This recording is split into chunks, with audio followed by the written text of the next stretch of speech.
নমস্কার বন্ধুরা, কেমন আছো সবাই? আশা করি সবাই ভালো আছো। সকালে যাচ্ছি হসপিটাল। আমার শ্বশুরমশাই হসপিটালে ভর্তি আছে। গতকাল ওনার চোখ অপারেশন হয়েছে। আমি গেছিলাম না, তো আজ সকালবেলা বাবার কাছে গেলাম। তো হসপিটালে চলে এসেছে যে এখন লিফটে উঠবো, 4 তলায় আছে।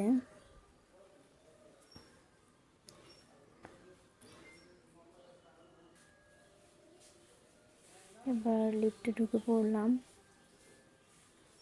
ওখানে গিয়ে দেখি বাবা শুয়ে আছে। শরীরটা মোটামুটি ভালো আছে। এখন আজ হয়তো ছুটি দেবে। তো বাবার সঙ্গে গল্প করলাম, তারপর খাবার নিয়ে গেছিলাম বাবাকে খেতে দিয়ে কিছুক্ষণ থেকে তারপরে এই যে বাড়ির দিকে রওনা হলাম। আমি বাড়ি যাব আর আমার শাশুড়ি মা আসবে।